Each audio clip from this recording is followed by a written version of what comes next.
Hi guys, this is our week 3 packet where we are going to go over our weekly packet from the district. So you should be on week 3. That is for April 6th through April 10th. And just like usual, I'm going to hold the paper up so you can see what page we're talking about. That way, if you're working along with me, you can see what page we're on. Put the video on pause, do your work, and continue, or you can fast forward to just the parts that you need help with. So, just like usual, here's our first page. It gives us some goals for the week and then some of our tools that we'll be using. So again, tens and units, a place value chart, a number bond model, and then the 10 frame. And so most of those were included in week 1 if you need to go back and see what those tools are about.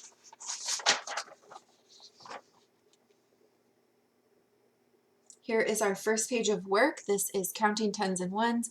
And this is a lot like our scoot problems, our scoot work that we have in the classroom. The first thing you're gonna do is count how many tens, and remember when they're stacked up like this, they're grouped together in a 10. So I'll say 1, 2, 3 tens, and you write that on the first line, 3 tens, and how many units? 1, 2, 3, 4, 5 ones or units. Write that here. And so then they want to know what's the value of 3 tens and 5 units. And so you can either your place value and you'll write the number 35.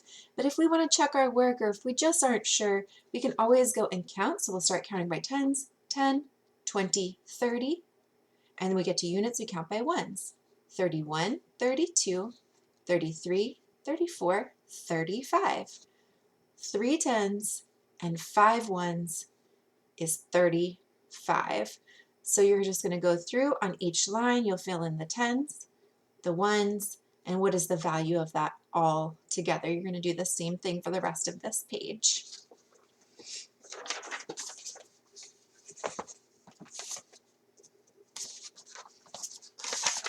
Okay. Your next page is a money counting page where we're going to count some coins. Okay.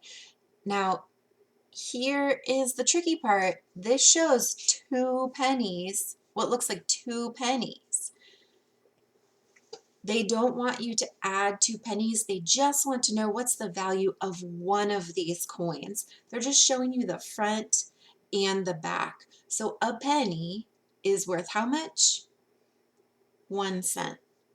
1 cent. They don't need you to count 1 cent and 1 is 2 cents. They're not looking for that. If you look at your options over here, that's not what they're looking for. Right now, we're just trying to name the value of each coin. So you've got pennies, nickels, dimes, and quarters, and the amount over here on this side. So you'll just be matching up the coin, what it looks like, with the value.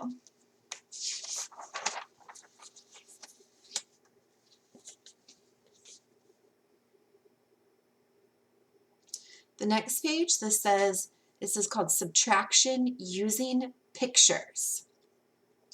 The directions are: cross out the shapes according to the number sentences. Then find the answer. So we can read this number sentence as 5 minus 3 equals And we've got a model right here. We start with our largest number, 1, 2, 3, 4, 5. There are 5 circles. Minus means I'm going to take away the next amount. So 5, take away 3, or minus 3. I'm going to go ahead and cross out 1. I don't know if you guys can see that. I'll make it nice and dark. 1, 2, 3. I started with 5. I took away 3, and the answer to a subtraction problem is how many do we have left? So how many circles do I have left? 1, 2. I have 2 circles left. we can go back and read our number sentence. 5 minus 3 equals 2. So we read our number sentence at the end always with our math language.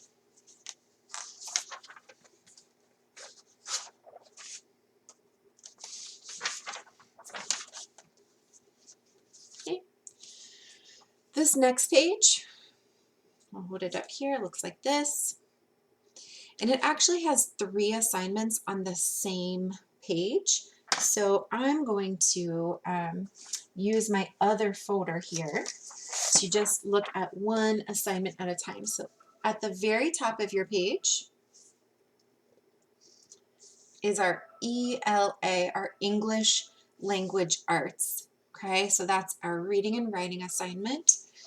And it says the directions are read the passage and answer the questions. We know how to do that. Miss Camille will go ahead. I'm going to start right here. If you want to put your tracking finger on this word will, that's the beginning of the title. And so I'll read it out loud. You can either pause it right now to read to yourself first, or you can read first with Miss Camille and pause after to read to yourself. So here we go, starting with the word will in the title. Will you stay and play? It is the end of the day. I sit on the roots of the tree and play with the leaves. Will you stay and play? You say that you are too busy. You have bills to pay. There is no way that you can stay. You cannot stay and play. It is the start of the day. I have some clay on a tray. I make a clay animal. Will you stay and play?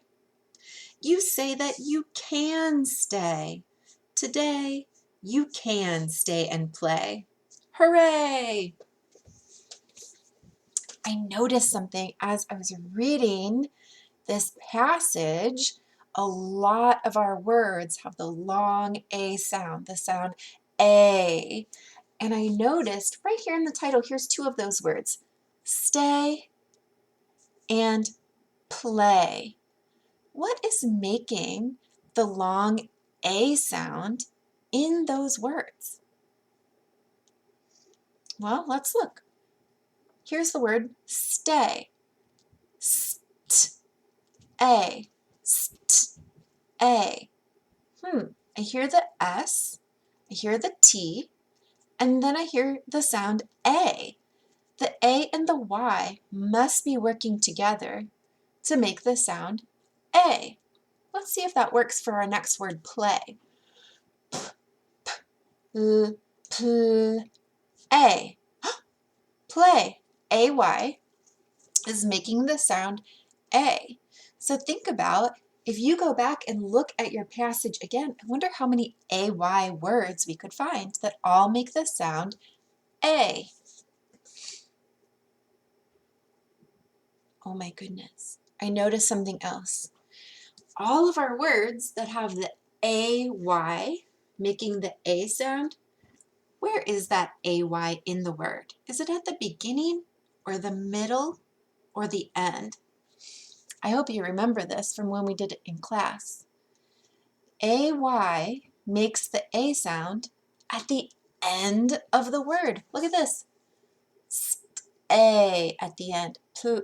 A at the end. A. Day. Play. Here's another one. Say.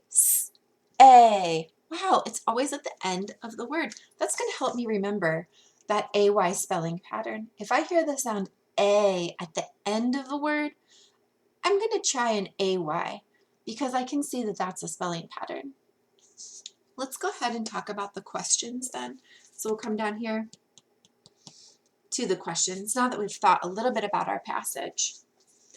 The first question says, can you play at the end of the day? Now, don't be tricked. Are they really asking about you? No, they're asking about the you in the story. Notice that the person talking, it is the end of the day, I sit on the roots of the tree. There's a person talking and telling the story. They use words like I, but they're talking to someone in the story and say, will you stay and play? You say that you are too busy. You have bills to pay. So they're asking, can the you in the story play at the end of the day? Okay. So look back here, think about when it was the end of the day, could the you in the story stay and play? Number 2 gives us a big clue. Why can't you stay and play? So at one point in our story, the you in the story was able to stay, and one time they weren't able to stay. What was the reason? Why can't you stay and play? Find that. Find where they say there's no way that you can stay. And read all the sentences around that. See if you can remember or find the reason. Can you play at the start of the day? Again, they don't mean you, first grader in 2115. They mean the you in the story. Could the you in the story play at the start of the day? So if you need to, go back, listen to Miss Camille reading the story, follow along, look back to your story, find some evidence and see if you can answer those 3 questions about our passage.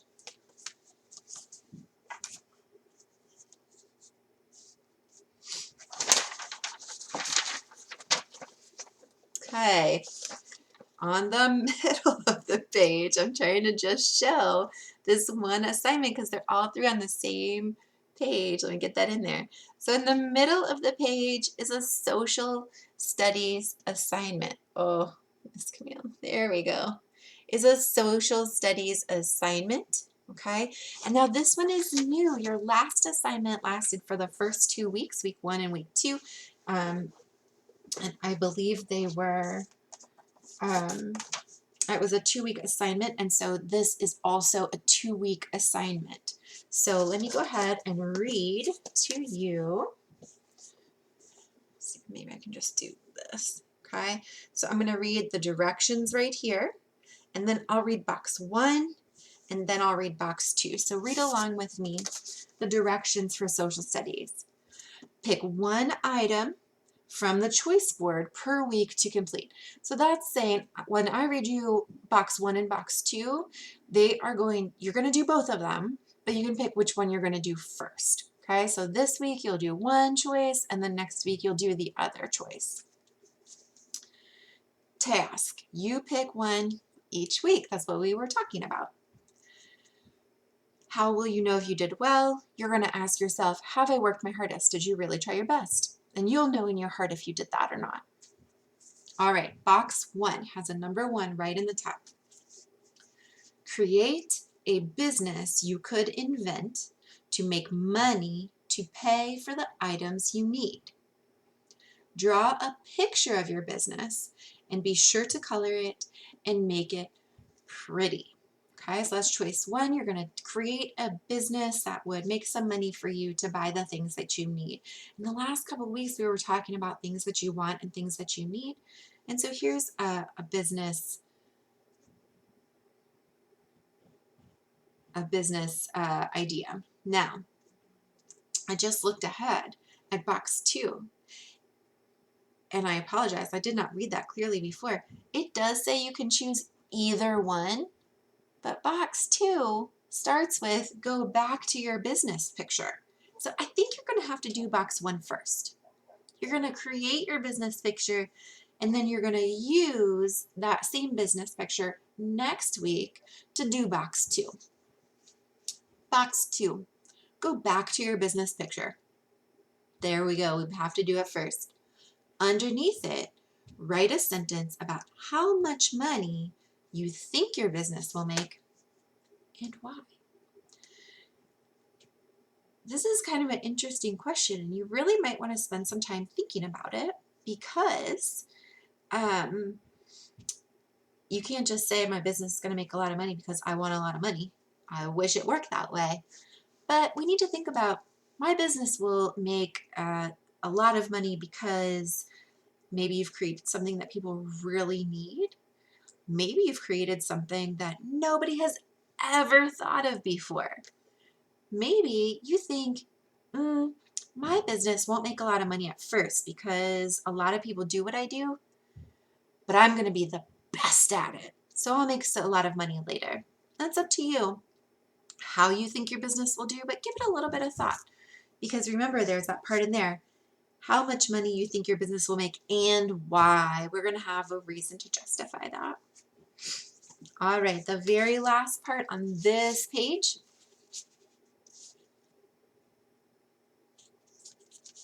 Down here.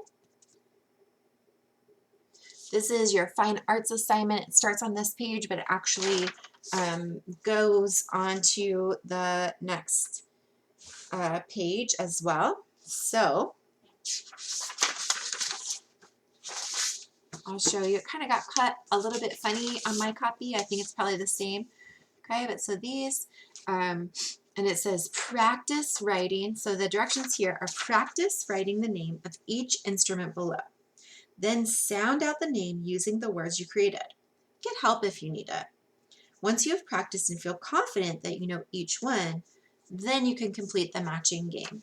So I'm going to take my beginning part here, and I'm going to write underneath of it, I'm going to write piano, piano, piano, guitar, guitar, guitar. I'm just going to write it a couple of times until I feel like, okay, I'm looking at the guitar, I know what a guitar looks like.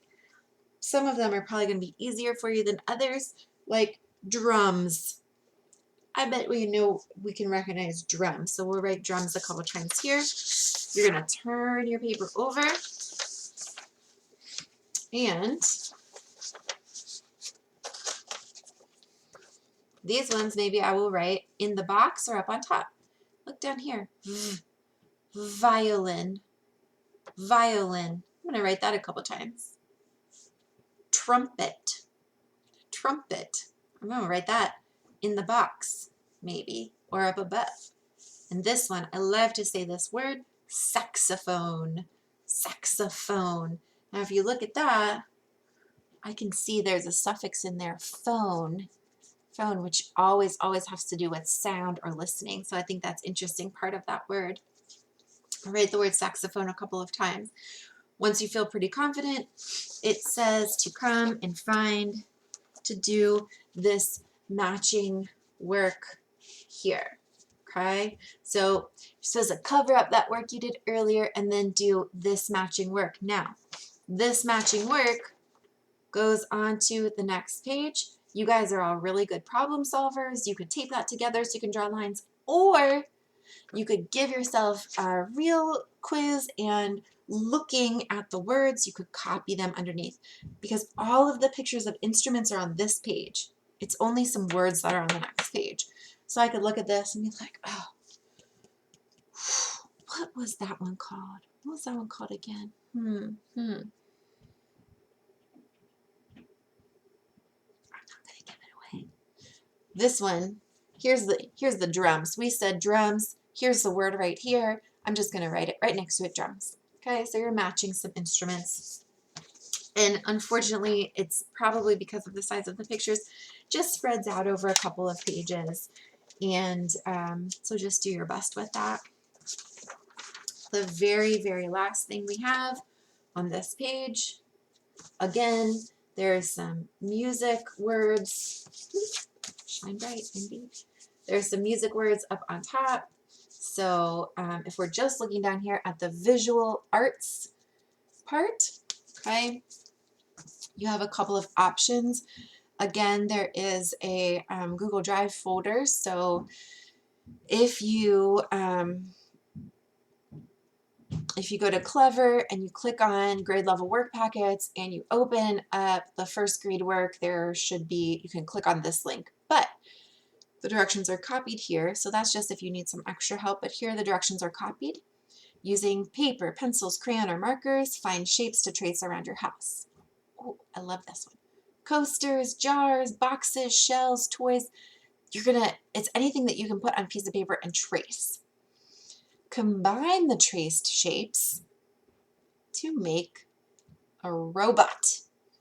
This can be a drawing or a collage of cut out paper shapes. So you're going to use your object to trace onto your papers, and then you can either cut that shape out and rearrange them to make your robot, or you can trace them in such a way on your paper that it shows a drawn robot. The task is create your shape robot by tracing the shapes of objects around your house. You may cut out the shapes and glue them to a separate piece of paper to create a robot. You may also trace your shapes on one piece of paper and arrange the shapes to become a robot. How do I know if my work is good? Did you use a variety of shapes? Are they geometric or organic? That means, is it like a square, or is it kind of got some squiggly curvy lines in it? The shell would be an example of an organic shape. Can you name some of your shapes, and does your robot have details? So when you're finished with your work, you're going to look at it, you're going to ask yourself these questions. Do I know the answers? Do I feel happy? Did I do my best? And if the answer is no, then go back and add some more detail. But if the answer is yes, then you have created your robot and done your best work. I actually am really excited about that one, and I would love to see your robot projects. If you guys have a chance to take a picture, upload those to Schoology, or send me a message, because that sounds like a really cool project. I might even try that out myself. So if you have any questions, as always, do not hesitate to send me a message in Schoology. I hope that this video helped and that you are all staying healthy and taking care of yourself. See you soon. Bye.